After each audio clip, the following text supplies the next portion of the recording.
Hello student, मैं Akhilesh Pandey, class 11th mathematics में आपका स्वागत है। समृद्ध संख्या हम लोग पढ़ रहे हैं। आज हम लोग पढ़ेंगे इसमें समृद्ध संख्याओं का योग। समृद्ध संख्याओं को कैसे जोड़ा जाता है ना। समृद्ध संख्याओं को कैसे जोड़ा जाता है मतलब addition of the two complex number, मतलब टू कॉम्प्लेक्स नंबर को हम ऐड कैसे कर सकते हैं, या फिर हम इसी में पढ़ेंगे उनका अंतर कैसे होता है, इसी में पढ़ेंगे उनका गुणनफल कैसे होता है। ठीक है, बोलो, ये सभी आज हम लोग इसमें पढ़ने वाले हैं। या भागफल क्या होगा, कैसे करेंगे। ठीक है, इसमें जो है हम लोग प्रतिलोम भी पढ़ेंगे, समृद्ध संख्याओं का प्रतिलोम। ठीक, आइए देखते हैं कि दो समृद्ध संख्याओं का योगफल कैसे करते हैं। मान लीजिए कि दो समृद्ध संख्याएं, दो समृद्ध है ना, दो समृद्ध संख्याएं कौन कौन सी हैं, Z1 व Z2 हैं। तो देखो Z1 इक्वल टू कुछ भी लिखा हो, हम सिंपल सा क्वेश्चन ले रहे हैं, 3 प्लस i या 5i लिख रहे हैं, 5i। और Z2 जो है वो है 5 माइनस 3i। अब बताओ, ये दो कॉम्प्लेक्स नंबर हैं Z1 और Z2, इनका एडिशन मतलब योग क्या होगा, है ना। हम लोग पढ़ रहे हैं ना, addition of two complex numbers मतलब दो समृद्ध संख्याओं का योगफल।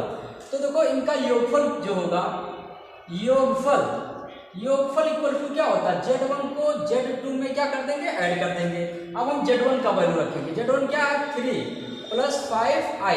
Z2 क्या है, Z2 है 5 माइनस 3i। चाहे तो हम कोष्टक में भी लिख सकते हैं, कोई दिक्कत नहीं है। Z1 का वैल्यू प्लस Z2 का वैल्यू। अब कोष्टक ओपन कर दो, 3 plus 5i plus 5 minus 3i। ठीक है, अब क्या करोगे, अब इमेजिनरी और रियल हमने पहचानना जान लिया है। ये i है इसके बगल में, तो ये क्या इमेजिनरी पार्ट है, और यहाँ पर भी i है, तो ये भी क्या इमेजिनरी पार्ट है। और यहाँ पर i नहीं है, यहाँ पर i नहीं है, तो ये क्या है, काल्पनिक नहीं है, मतलब क्या है, ये वास्तविक रियल पार्ट है। तो रियल पार्ट को ऐड कर लेते हैं, कहने का मतलब वास्तविक भागों को इकट्ठा कर लेते हैं। ठीक है, ये देखो ध्यान से, यानी कि 3 प्लस 5 इकट्ठा कर लेंगे, प्लस i वाले पार्ट को भी इकट्ठा कर लेंगे, 5i माइनस 3i। कोई जरूरी नहीं ये लाइन लिखो, देखो ये लाइन नहीं लिखोगे तो क्या करोगे, ये 3 और ये 5 ऐड हो जाएगा, कितना हो जाएगा, 8 हो जाएगा, 8 हो जाएगा ना। अब बताओ 5i में से 3i माइनस हो रहा है तो क्या हो जाएगा, प्लस 2i हो जाएगा। ठीक है, तो ये रियल पार्ट और ये इमेजिनरी पार्ट है, और ये क्या है, कॉम्प्लेक्स नंबर का योगफल, टू कॉम्प्लेक्स नंबर का क्या है, एडिशन है, addition of the two complex number. तो हमने इसमें सीखा क्या, हमने ये सीखा कि वास्तविक भाग को वास्तविक भाग में जोड़ देते हैं, काल्पनिक भाग को काल्पनिक भाग में जोड़ देते हैं। आइए एक और देखते हैं एग्जांपल। यदि Z1 इक्वल टू हो a प्लस bi या ib, चाहे जो लिखा रहे, और Z2 इक्वल टू हो x प्लस iy लिखा हो। अब इनको ऐड करना है, Z1 प्लस Z2 ज्ञात करना है, तो ऐड करना है, तो Z1 plus Z2 equal to क्या हो जाएगा, Z1 का वैल्यू, या ऐसे लिख लो उसी भाषा में जैसे क्या लिखते थे, योगफल इक्वल टू Z1 और plus Z2, Z1 plus Z2। अब बताओ Z1 का वैल्यू क्या है, a प्लस ib, और प्लस Z2 का वैल्यू क्या है, x प्लस iy। हम करेंगे क्या, इमेजिनरी को अलग, पहले क्या करेंगे, पहले रियल पार्ट को अलग लिखेंगे, यानी कि a हो गया और क्या हो गया, x हो गया, a प्लस x अलग लिख लिए, फिर प्लस इमेजिनरी पार्ट को अलग करेंगे, यानी कि क्या लिखेंगे, ib या bi लिख सकते थे, और प्लस iy, ये हो जाएगा। अब ध्यान से सुनो, ये रियल पार्ट है, इसमें कुछ कॉमन है नहीं है, तो ये हो जाएगा a प्लस x, और प्लस यहाँ दोनों में कॉमन है i, तो यहाँ पर क्या बचेगा, b प्लस y। हम यहाँ कर क्या रहे हैं, कोई जरूरी नहीं इतना कुछ करो, ये तो समझने के लिए सब लिखा जा रहा है। ठीक है, तो यहाँ हम कर क्या रहे हैं, रियल पार्ट को अलग ऐड कर रहे हैं, इमेजिनरी पार्ट को अलग ऐड कर रहे हैं। ठीक, ऐसा करते हैं, क्योंकि यहाँ तो बड़ा आसान था। अगर मान लिया कोई डिफरेंट टाइप का लिखा हो, जैसे मान लो यहाँ पर लिखा हो Z1 equal to 1/3 minus 2i, और यहीं पर बगल में लिख दे रहे हैं, ये अलग है, ये है Z2 इक्वल टू क्या लिख देते हैं 2/3, या क्या लिख दें 3/2 प्लस 5i, ऐसा लिखते हैं, या 5i ना लिखो तो 5/2i लिख लो। अब बताओ Z1 प्लस Z2 क्या करोगे, Z1 का वैल्यू रखोगे, यानी कि 1/3 माइनस 2i, और फिर प्लस Z2 का वैल्यू क्या है 3/2 प्लस कितना 5/2 आई। अब अगर डायरेक्टली जोड़ना जानते हो तो जोड़ लो, 1/3 प्लस 3/2 डायरेक्ट जोड़ नहीं पाओगे तो देखो रियल पार्ट को अलग कर लो, यानी कि 1/3 प्लस से क्या है 3/2, फिर काल्पनिक भागों को इकट्ठा कर लो, यानी कि -2i प्लस 5/2 आई। तो जो प्लस में है उसको पहले लिख लो, तो प्लस लिख लो 5/2, इसमें आई है ना, इसमें भी आई है 5/2 और ये हो गया -2 और आई दोनों में था, कॉमन कर लिए, कोई दिक्कत नहीं होना चाहिए। अब इसी को हम हल कर सकते हैं, कहाँ पे हल कर दे रहे हैं, यहाँ पे देखो जगह है थोड़ा सा, यहाँ पे कर दे रहे हैं, ठीक है, देख लेना। यहाँ ये हो जाएगा क्रॉस मल्टीप्लिकेशन द्वारा क्या हो जाएगा 2 प्लस 9/6 हो जाएगा एक कोष्टक में, फिर माइनस है प्लस है, आई उधर लिखा हुआ तो चलो आई इधर भी तो लिख सकते हैं। अब बताओ 5/2 में से 2 घट रहा है, 5/2 में से 2 घट रहा, हाफ बचेगा, या ऐसे समझ लो ये हो जाएगा 5 - 4/2 हो जाएगा, देखो तिरछा उड़ा करके ये हो जाएगा 11/6, 11/6 आई, सॉरी इसमें आई नहीं है, प्लस ये हो जाएगा आई इंटू ये कितना 5 में से 4 जाएगा तो कितना आएगा 1/2, ऐसा कर सकते हैं। अगर हम आई यहाँ नहीं लिखे होते तो यहाँ पर लिखते 5 - 4/2 और यहाँ लिखा रहता आई। बात को समझ लो, क्योंकि आई इधर है ना तो उधर ही रखते हैं बस, और कहीं नहीं। और यहाँ पर रिजल्ट क्या आ गया 5 में से 4 गया 1/2 आई। तो देखो एक कॉम्प्लेक्स नंबर आ गया, ये रियल पार्ट है, ये इमेजिनरी पार्ट है, यानी कि हमने क्या किया कॉम्प्लेक्स नंबर Z1 और Z2 को ऐड किया। तो हमने 3 तरह से एग्जाम्पल देखा, पहला एग्जाम्पल, दूसरा एग्जाम्पल और ये है थर्ड एग्जाम्पल। याद रखना इसका आगे वाला पार्ट जो है वो इधर सॉल्व किया गया, ठीक है, और ये अलग किया गया है ऐसे। तो ये है समृद्ध संख्याओं का ऐड करना, यानी कि एडिशन ऑफ 2 कॉम्प्लेक्स नंबर, ठीक है। Then pause video and note down. अब आइए देखते हैं 2 समृद्ध संख्याओं का अंतर, 2 समृद्ध संख्याओं का अंतर, डिफरेंस ऑफ 2 कॉम्प्लेक्स नंबर्स। तो देखिए कैसे होता है। अब की बार यहाँ से शुरू कर रहे हैं। सबसे फर्स्ट एग्जाम्पल, पहला हम 2 क्या लेंगे समृद्ध संख्या, कौन सा Z1 = 2/3 प्लस 4i और Z2 = 7/2 प्लस 2/3i। हम लिख सकते हैं, यहाँ बीच में प्लस माइनस भी हो सकता है। क्लास 11th में पढ़ रहे हैं, हमें सॉल्व करना आना चाहिए। हम क्या करेंगे डिफरेंस निकालना है, अंतर। तो बताओ Z1 में से Z2 घटाएं या Z2 में से Z1, तो डिफरेंस जो होता है वो दोनों किया जाता है, Z1 में से Z2 घटाओ या Z2 में से Z1 घटाओ, कोई फर्क नहीं पड़ता। वहाँ पर जो कहा जाएगा कि इसमें में से इसको घटाइए उसको हम कर देंगे, ठीक है, बस हमें आना चाहिए। तो देखो हम निकालेंगे Z1 माइनस Z2, यानी कि अंतर इक्वल्स टू, देखो अंतर equals to Z1 minus Z2 या Z2 माइनस Z1। तो हम Z1 माइनस Z2 निकाल रहे हैं, तो Z1 की जगह पर वैल्यू रखो 2/3 प्लस 4i, इसको कोष्टक में लिखो, फिर माइनस है माइनस लगाओ, Z2 का वैल्यू कोष्टक में लिखो 7/2 प्लस 2/3i, इसको भी लिख लें। अब देखो क्या है, हम कोष्टक को ओपन कर देंगे, यानी कि 2/3 प्लस 4i और -7/2 माइनस माइनस क्या हो जाएगा प्लस, माइनस और प्लस क्या हो जाएगा माइनस हो जाएगा, और ये हो जाएगा 2/3i, ठीक। अब देखो क्या है, हम इसमें पहचान रहे हैं कौन सा रियल है कौन सा इमेजिनरी है, मतलब कौन सा वास्तविक है और कौन काल्पनिक है। वास्तविक ये है और ये है, काल्पनिक ये है और ये है। तो हम वास्तविक को अलग करेंगे, काल्पनिक को अलग करेंगे। तो देखिए कैसे, इसको लिखेंगे 2/3 और -7/2। देखो क्या किया है ना, रियल पार्ट को इकट्ठा किया, फिर क्या करेंगे इमेजिनरी पार्ट को इकट्ठा करेंगे, प्लस 4i माइनस 2/3i, हमने इसको भी इकट्ठा कर लिया। अब हम क्या करेंगे i कॉमन कर सकते हैं, तो जब कॉमन करेंगे तो यहाँ कॉमन करेंगे, यहाँ तो कॉमन करना नहीं, यहाँ तो तिरछा गुणा करके हल कर देंगे। तो एक साथ भी कर सकते हैं, जैसे 2/3, वैसे यहाँ पर हम लोग गुणा कर सकते हैं। ये हो जाएगा 2 4 हो जाएगा और माइनस हो जाएगा 21 है ना, और अपान क्या हो जाएगा 6 हो जाएगा एक कोष्टक में, फिर प्लस इन दोनों में आई है कॉमन कर लो, यहाँ पर 4 है और -2/3 है, यहाँ अपान में कुछ नहीं है तो 1 है। अब देखो क्या हो जाएगा, 21 में से 4 जाएगा तो 17 आ जाएगा, है ना, 17 आ जाना चाहिए ना, और अपान में क्या हो जाएगा 6, यहाँ माइनस में आएगा, और फिर प्लस आई उधर भी लिख सकते हैं।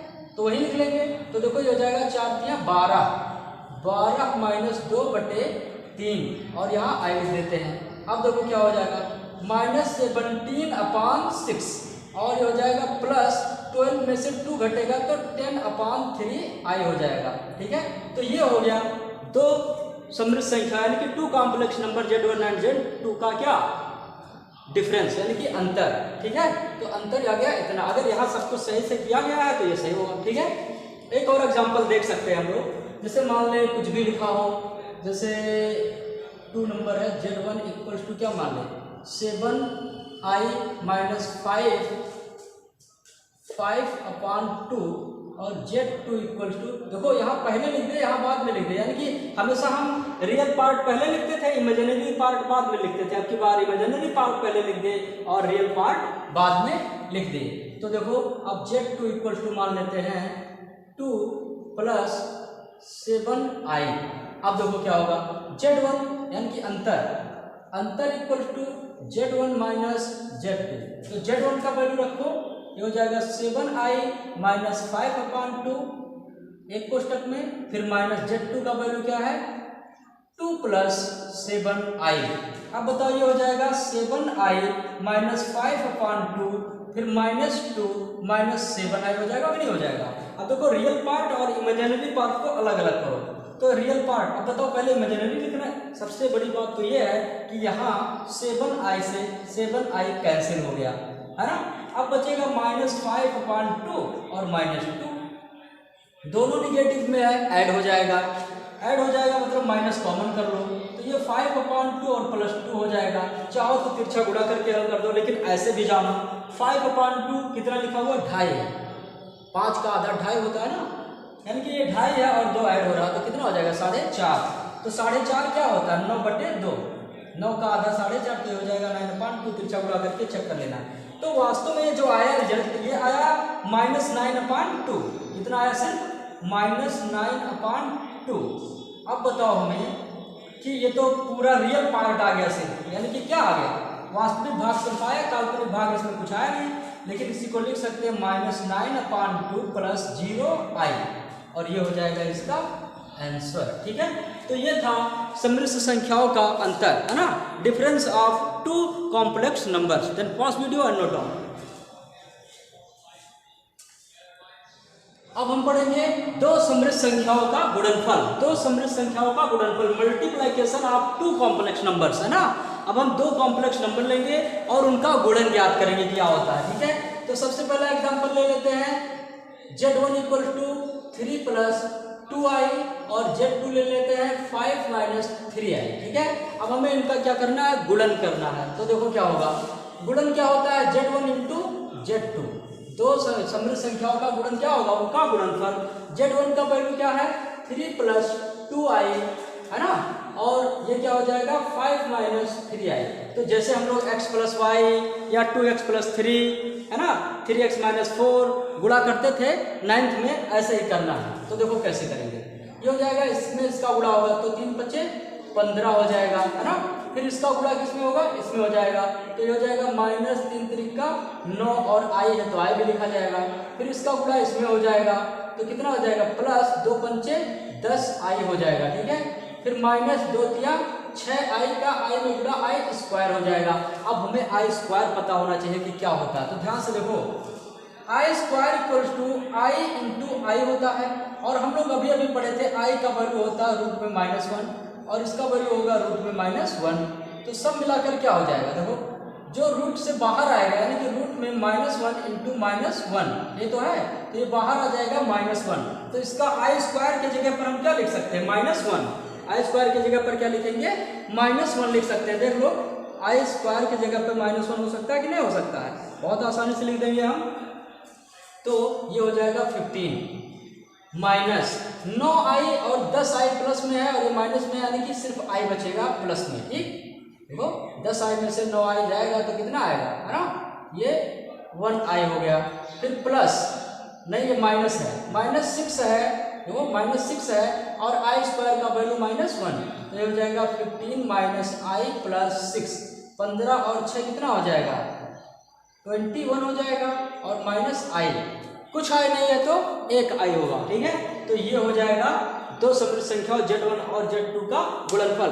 ऐसे कोई भी संख्या दिया रहेगा हम गुणा करेंगे, वहाँ पे आई स्क्वायर भी आएगा, हो सकता है 3 पद दिए हो x+1 x+2 x+3 के जैसा, तो वहाँ आई क्यूब भी आ जाए, तो उसके बारे में अभी हम आगे पढ़ेंगे। तो ऐसे हम करते हैं multiplication of the two complex numbers. तो then pause video and note down. अब हम पढ़ेंगे दो समृद्ध संख्याओं का भागफल। अब मान लेते हैं हम सिर्फ इसमें एक ही बताएंगे, इसके एक ही से समझ लीजिएगा। मान लेते हैं दो समृद्ध संख्या Z1 व Z2 है। अब Zn इक्वल टू कुछ दिया हो जैसे 2 + 3i और Z2 का वैल्यू दिया हो 3 - 4i, इस तरह से दिया हो। तो ध्यान से हमारी बात सुनिए, क्या हो जाएगा, यानी कि दो समृद्ध संख्याओं का भागफल। तो भागफल क्या होता है, भागफल या तो Z1 में Z2 से भाग दिया जा रहा होगा या तो Z2 में Z1 से भाग दिया जा रहा होगा। तो यहाँ पर हम लेकर चलते हैं Z1/Z2, ये तो हो जाता है भागफल। अब इसके दो कंडीशन हो सकते हैं, या तो Z1 का वैल्यू रख दो यानी कि 2 + 3i और अपान Z2 का वैल्यू रख दो 3 - 4i, ऐसे रख सकते हैं वैल्यू। और या तो अलग से हम Z1 का वैल्यू अभी आगे जब पढ़ोगे तो Z1 × 1/Z2, तो क्या करेंगे हम पहले Z2 का वैल्यू निकाल देंगे, उसके बाद Z1 में गुणा कर देंगे, यानी कि 1/Z2 निकालकर Z1 में गुणा कर देंगे तो भी आ जाएगा। तो ये जानते भी हो कि हाँ ऐसा भी होता है, लेकिन थोड़ी देर पढ़ने के बाद जान पाओगे कि ऐसा क्यों करते हैं, ठीक है। तो यहाँ आओ ध्यान से देखते हैं, देखो जब इतना आ जाए तो भागफल हो गया, तो भागफल हो रहा है नहीं हो रहा। कुछ लोग कहेंगे हम डिवाइड कर देंगे, डिवाइड करोगे तो भी अपान में मेजर आएगा। तो याद रखना, जब कभी division of two complex number करो, यानी कि दो समृद्ध संख्याओं का भागफल ज्ञात करो, तो ध्यान रखो कि ये रूट होता है। जो आई है रूट में 1 है कि नहीं, देखो आई के जगह पर रूट में -1 रखते हैं ना, तो ये रूट में होता है। इसका मतलब क्या, जब कभी ऐसा आए तो समझ लो यहाँ इमेजिनरी पार्ट नहीं आना चाहिए, ऐसा समझो रूट नहीं आना चाहिए, और उसके लिए प्रमेयीकरण कर दो। बहुत ध्यान से हमारी बात सुनो, जैसे ये रूट में लिखा है ऐसा समझो, तो रूट में लिखा है, जैसे मान लो अपान में लिखा हो 3 + √3, तो क्या करते थे 3 - √3 से ऊपर नीचे गुणा कर देते थे। एकदम सिमिलर कंडीशन यहाँ करेंगे, क्योंकि ये आई रूट में -1 ही तो होता है। बोलो जैसे -4i लिखा हुआ है, तो इसको -4i हो या +4i हो, जो भी लिखा हो उससे मतलब नहीं है। तो देखो ये क्या हो जाएगा, सब मिलाकर इसको लिख सकते हैं -4, है ना, 4 लिख सकते हैं, और या लिख सकते हैं रूट में 4 को क्या लिख सकते हैं, 4 को 16 लिख सकते हैं रूट में, और i को क्या लिखा जाता है रूट में -1। अभी बताओ माइनस और रूट में ये भी है ये भी है, तो रूट में क्या हो जाएगा -16 हो जाएगा। तो बताओ रूट में -16 ही तो लिखा है ये, लेकिन ऐसा बदलेंगे नहीं, ये समझने के लिए सिर्फ है, ठीक है। तो करेंगे क्या ये जान लो। अब देखो ध्यान से प्रमेयीकरण करेंगे, कैसे, इसी के कॉन्जुगेट से अभी पढ़ेंगे, कॉन्जुगेट ऑफ इमेजिनरी समृद्ध यानी कि कॉम्प्लेक्स नंबर। तो देखो क्या करना है, ये है 2 + 3i अपान 3 - 4i है। अब ध्यान से हमारी बात सुनो, यहाँ पर प्रमेयीकरण का मतलब क्या होगा कि यहाँ 3 - 4i है, तो 3 + 4i से ऊपर नीचे क्या कर दो, 3 + 4i से ऊपर नीचे गुणा कर दो, ये होता है डिवीजन। अब इसी को सॉल्व कर दोगे आ जाएगा, ठीक है। देखो क्या होगा, इसका गुणा इसमें होगा, तो अभी अभी multiplication of two complex numbers पढ़े थे ना, अब हम आगे पढ़ेंगे जिसमें डिवीजन पढ़ रहे हैं, तो इसमें हम गुणा भी कर सकते हैं, है ना। आइए देखते हैं। तो जब गुणा करेंगे हम, तो अंश का अंश में गुणा करेंगे जैसे अभी कर रहे थे, और इसका इसमें करेंगे तो इसका गुणा करेंगे तो इतना आएगा। अब ये देखो क्या लिखा है, a - b a + b, हमेशा ऐसा बनेगा, तो a² - b² बन जाएगा। देखो हमने लिख दिया। अब देखो आगे क्या होगा, ये 6 है, ये 8i है, ये 9i है, यानी कि इक्वल टू हो जाएगा 6 + 9 और 8, ये हो जाएगा 17i। उसके बाद ये 12i², अभी अभी हमने बताया था i² का वैल्यू -1 होता है, ठीक है। तो ये हो जाएगा -12, क्योंकि -1 आ जाएगा तो -12 हो जाएगा। और अपान में देखो क्या हो जाएगा, ये हो जाएगा 9 और ये हो जाएगा -4, मतलब 16 और i², ये तो आएगा इक्वल टू हो जाएगा 6 प्लस ये 6 और 12 है तो -6 बचेगा। देखो -6 और प्लस 17i अपान ये क्या हो जाएगा 9 और ये क्या हो जाएगा माइनस है और ये 16 है, i² का वैल्यू -1, अब ये हो जाएगा -6 + 17i अपॉन 9 और ये हो जाएगा +16, तो ये हो जाएगा -6 + 17i अपॉन 25। इसको अलग अलग कर सकते हैं, -6 अपॉन 25 और +17i अपॉन 25। तो real part and imaginary part याद रखना।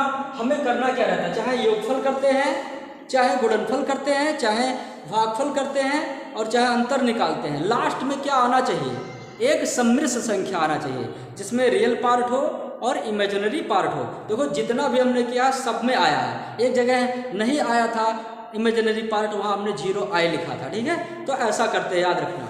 यानी कि जब कभी डिवीजन भागफल आए तो ऐसे ही करेंगे प्रमेयकरण और आ जाएगा एक रिजल्ट, और जो आएगा वही हो जाएगा इसका answer. Then pause video and note down